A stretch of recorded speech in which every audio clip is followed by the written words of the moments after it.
اعوذ باللہ من الشیطان الرجیم بسم اللہ الرحمن الرحیم الحمد لأہلہ والصلاۃ علی اہلہا۔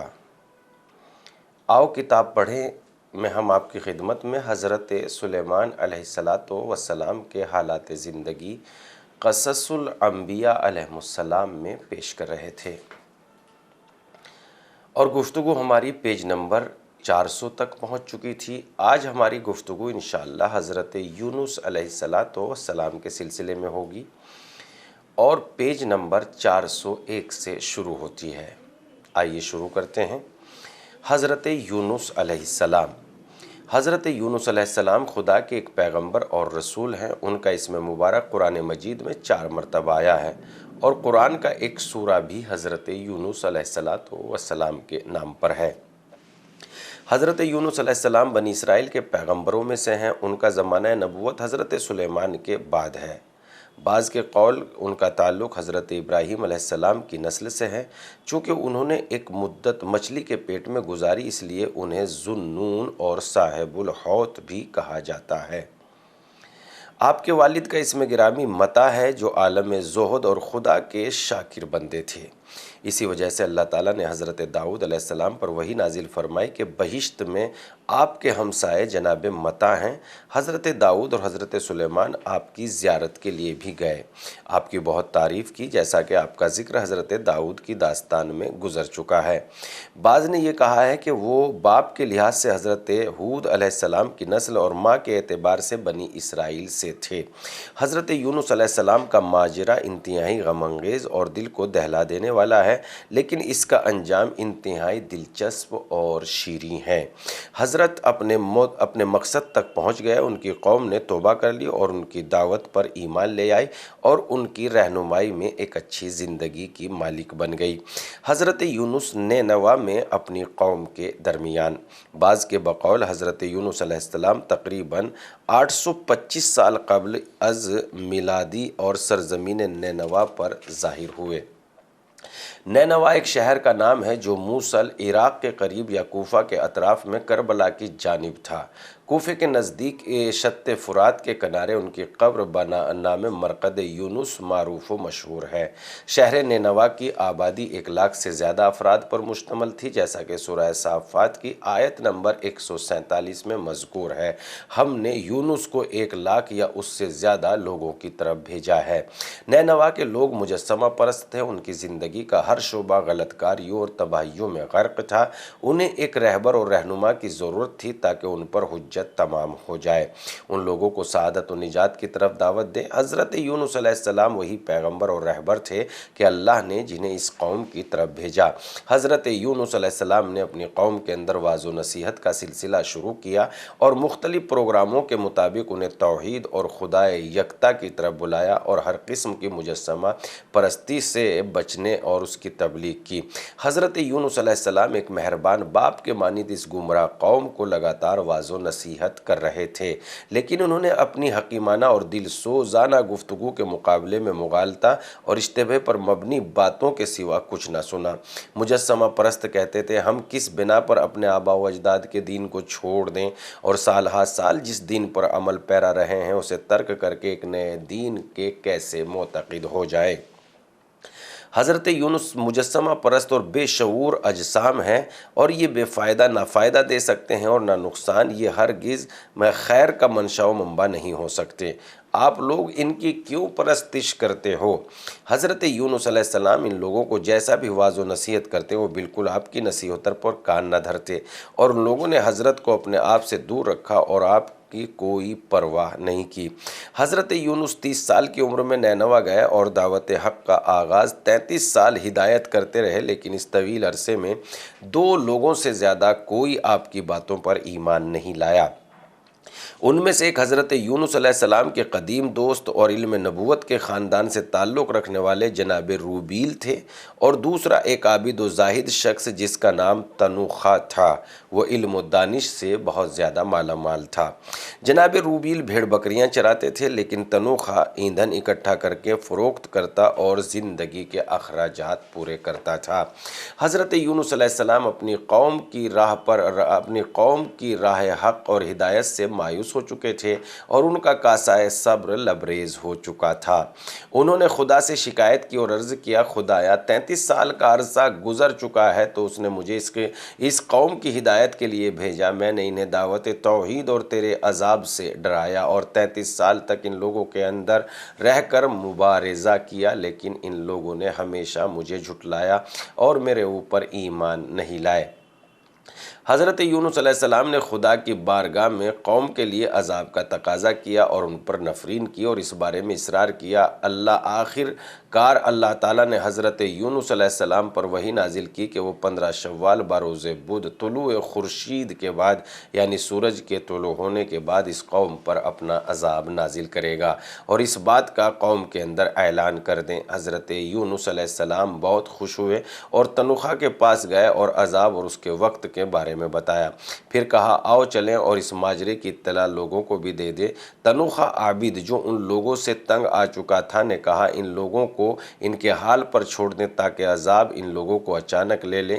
حضرت یونس نے کہا، بہتر ہے کہ روبیل عالم کے پاس چلیں اور اس بارے میں ان سے مشورہ کریں کیونکہ وہ ایک دانا اور عقل مند شخص ہیں اور ان کا تعلق خاندان نبوت سے ہے۔ وہ دونوں جناب روبیل کے پاس آئے اور ان سے سارا واقعہ بیان کیا۔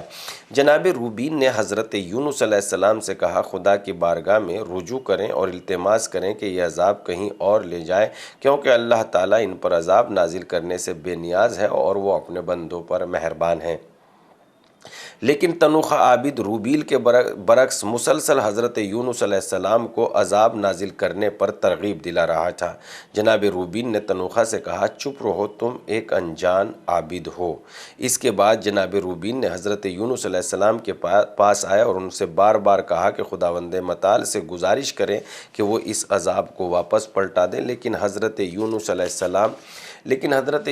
السلام نے ان کی تجویز کو رد کر دیا اور تنوخہ کے ہمراہ قوم کی طرف گئے اور اسے 15 شعبان بروز بدھ کی صبح کو عذاب نازل ہونے کی اطلاع دی۔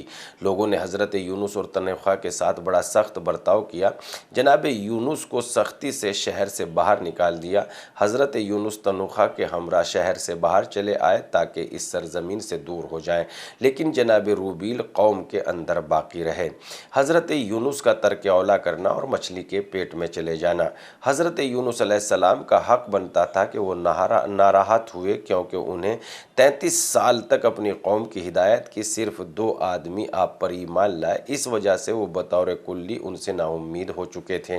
ان پر نفرین کی اور ان لوگوں سے دور چلے گئے تاکہ ان پر عذاب نازل ہونے والے عذاب سے نجات پا سکیں۔ لیکن اگر وہ قوم کے اندر رہ کر اسے راہ حق کی طرف دعوت دیتے تو بہتر تھا، شاید انہیں آخری ایام میں وہ لوگ آپ پر ایمان لے آتے، لیکن چونکہ حضرت یونس علیہ السلام کا کاسۂ صبر لبریز ہو چکا تھا، انہوں نے اس اچھے کام کو ترک کیا اور قوم سے باہر چلے گئے۔ یہی چیز باعث سبب بنی کہ شدید غضب الہی سے دوچار ہوں۔ حضرت یونس علیہ السلام شہر نینوا سے باہر نکل گئے، چلتے چلتے سمندر کے کنارے پہنچے۔ وہاں پر منتظر بیٹھے تھے کہ اچانک مسافرین کی ایک کشتی آئی۔ وہ کشتی مسافروں سے بھری ہوئی تھی، اس میں کوئی جگہ نہ تھی، لیکن حضرت یونس نے کشتی بان سے تقاضا اور التماس کی کہ انہیں کشتی پر سوار کریں۔ بالآخر ملاح نے انہیں کشتی پر سوار کیا اور کشتی اپنی منزل کی طرف روانہ ہوئی۔ سمندر کے بیچ میں جانے کے بعد بہت بڑی مچھلی نے کشتی کا راستہ روکا۔ اس نے یوں منہ کھولا ہوا تھا جیسے کھانے کے لیے کچھ مانگ رہی ہو۔ کشتی پر سوار لوگوں نے کہا، ہمارے خیال میں ہمارے درمیان میں کوئی ایسا گناہگار شخص موجود ہے جسے اس مچھلی کو خوراک بنانا چاہیے۔ کشتی پر سوار لوگوں کے درمیان قرعہ ڈالا گیا تو قرعہ حضرت یونس کے نام نکلا، حتیٰ کہ 3 بار قرعہ ڈالا گیا، قرعہ ہر دفعہ حضرت یونس کے نام پر ہی نکلا۔ لوگوں نے حضرت یونس کو اٹھا کر سمندر میں پھینک دیا۔ اس بڑی مچھلی نے انہیں نگل لیا۔ جب وہ نفس کو ملامت کر رہے تھے، وہ مچھلی حضرت یونس علیہ السلام کو سمندر کے اندر لے گئی۔ حضرت امام جعفر صادق علیہ السلام سے منقول ہے، روایت کے مطابق حضرت یونس علیہ السلام 4 ہفتوں تک اپنی قوم سے غائب رہے اور ان 4 ہفتوں میں سے 1 ہفتہ سمندر کی طرف سفر کیا، 1 ہفتہ مچھلی کے شکم میں رہے اور 1 ہفتہ مچھلی کے پیٹ سے نکلنے کے بعد ایک درخت کے نیچے گزارا اور 1 ہفتہ سمندر سے واپس شہر نینوا کی طرف سفر میں لگایا۔ حضرت یونس علیہ السلام کتنے دن شکم ماہی میں رہے، اس بارے میں مختلف روایات ہیں۔ 9 گھنٹے، 3 دن یا 40 دن تک کا ذکر آتا ہے۔ حضرت یونس علیہ السلام نے 3 تاریکی یعنی سمندر کی تہہ کی تاریکی، شکم ماہی کی تاریکی اور رات کی تاریکی میں زندگی کا کچھ حصہ گزارا، لیکن ہمیشہ ذکر خدا میں مشغول رہے اور ان تاریکیوں میں ان کا ورد زباں تھا، لا الہ الا انت سبحانک انی کنت من الظالمین۔ اے خدا، تیرے سوا کوئی بھی معبود نہیں ہے، تو ہر عیب و نقص سے منزہ ہے، جبکہ میں ستمگاروں میں سے ہوں۔ آخر کار اللہ نے آپ کی دعا آپ نے اپنی بارگاہ میں قبول فرمائی اور آپ کی توبہ قبول کی، اور اس مچھلی کو حکم دیا کہ سمندر کے کنارے پر آ کر یونس کو باہر نکال دو۔ اس نے حکم خدا پر عمل کیا۔ ہاں، حضرت یونس علیہ السلام نے حقیقی معنوں میں توبہ کی، تسبیح خدا بیان کی اور اپنے گناہ کا سچے دل سے اقرار کیا، تو شکم ماہی سے نجات پا گئے۔ سورہ صافات آیت نمبر 143 سے 144 تک۔ اس کے بعد ارشاد، فَلَوْلَا أَنَّهُ كَانَ مِنَ الْمُسَبِّحِينَ لَلْبِثَ فِي بَطْنِهِ إِلَى يَوْمِ يُبْعَثُونَ، پس اگر وہ تسبیح کرنے والوں میں سے نہ ہوتے تو روز قیامت تک اسی ماہی کے شکم میں رہتے۔ عذاب میں مبتلا قوم کی نجات میں عالم کا کردار۔ حضرت یونس علیہ السلام نے اپنی قوم کو خبردار کیا تھا کہ وہ 15 شوال بروز بدھ طلوع آفتاب کے بعد اس پر عذاب نازل ہوگا، لیکن قوم نے انہیں جھوٹا اور دروغ گو کہا اور انہیں شہر سے نکال دیا۔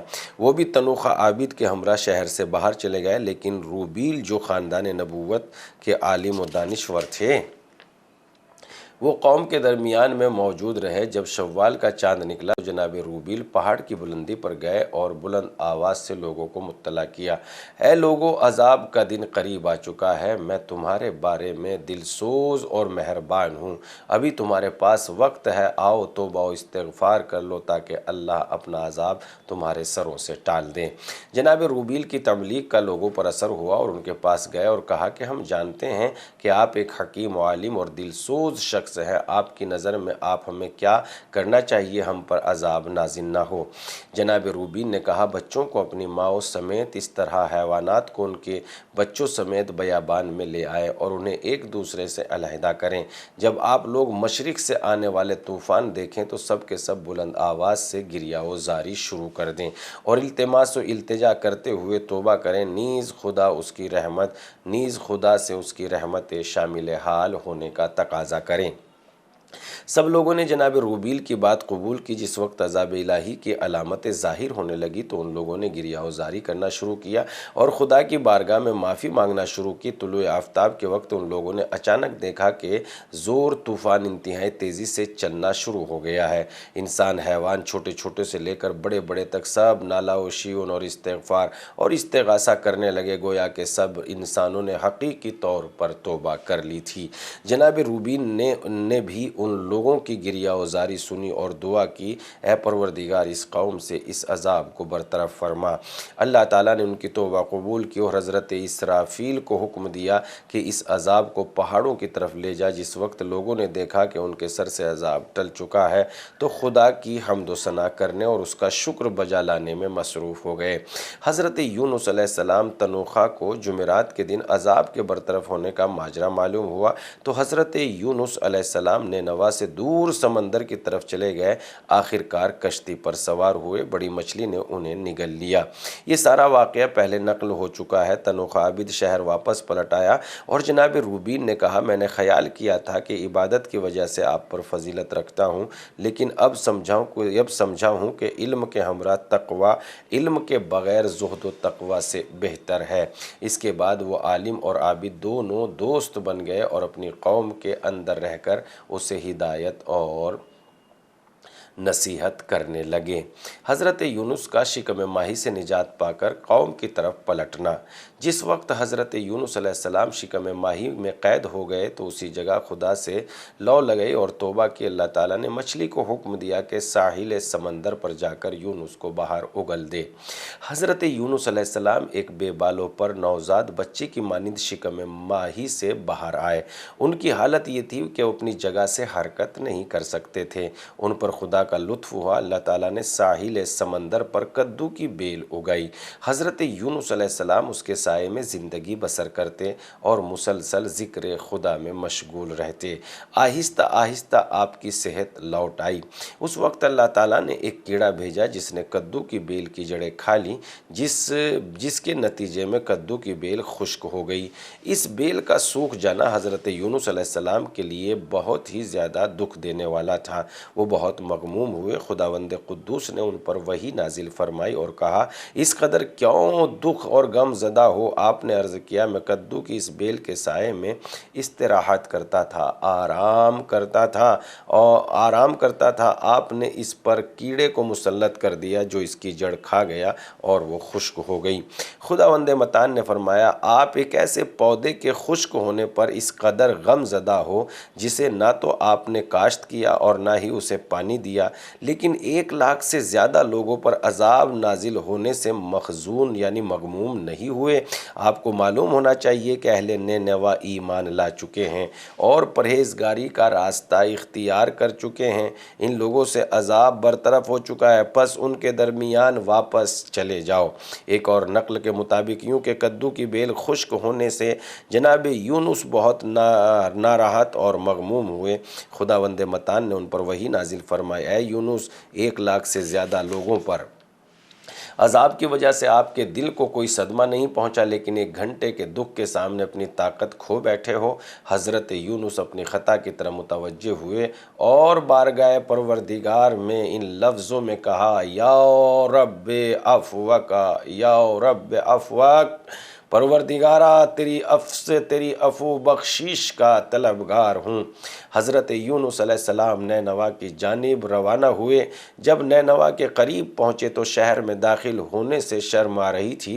انہوں نے ایک گڈریے کو دیکھا جو اس کے پاس گئے اور فرمایا، جاؤ نینوا کے لوگوں کو اطلاع کرو کہ یونس تمہاری طرف آ رہے ہیں۔ گڈریے نے حضرت یونس علیہ السلام سے کہا، کیوں جھوٹ بول رہے ہو؟ کیا تمہیں حیا نہیں آتی؟ حضرت یونس علیہ السلام گڈریے کا جواب سن کر شرم کے سمندر میں غرق ہو گئے۔ ان کی خواہش پر ایک بکری نے قدرت خدا سے زبان کھولی اور گواہی دی کہ یہ جناب یونس ہیں۔ گڈریے کو یقین ہو گیا کہ وہ شہر نینوا میں گیا اور لوگوں کو خبر دی کہ حضرت یونس آ رہے ہیں۔ لوگوں نے اس کی بات پر ببال بہت ذرے کے برابر بھی یقین نہ کیا اور اسے پکڑ کر مارنا پیٹنا شروع کر دیا۔ اس نے کہا کہ میں اپنی اس خبر کے سچ ہونے پر دلیل و برہان رکھتا ہوں۔ انہوں نے کہا، تمہارے پاس کیا دلیل ہے؟ اس نے جواب دیا، میری دلیل یہ ہے کہ یہ بکری گواہی دے گی کہ اس بکری نے بول کر گواہی دی۔ لوگوں کو اس کی بات کے سچ ہونے کا یقین ہو گیا۔ وہ حضرت یونس علیہ السلام کے استقبال کے لیے آئے اور بڑے احترام سے انہیں شہر نینوا میں لے گئے، ان پر ایمان لے آئے اور اس پر بخوبی ثابت قدم رہے اور سال ہا سال تک آپ کی ہدایات کے سائے میں زندگی گزارتے رہے۔ اس طریقے سے حضرت یونس علیہ السلام اپنی قوم کی طرف دوبارہ واپس لوٹ آئے اور ایک روبیل جو قوم کے درمیان میں تھا، عالم تھا، اس عالم نے اپنے علم کی بنیاد پر عذاب میں مبتلا ہونے والی قوم کو کس طریقے سے نجات دی، اور ایک عابد و زاہد جو عبادت میں بہت زیادہ عبادت میں مشغول رہتا تھا، مگر ان کا تقاضا حضرت یونس علیہ السلام سے یہی تھا کہ عذاب کے نازل ہونے میں جلدی کریں۔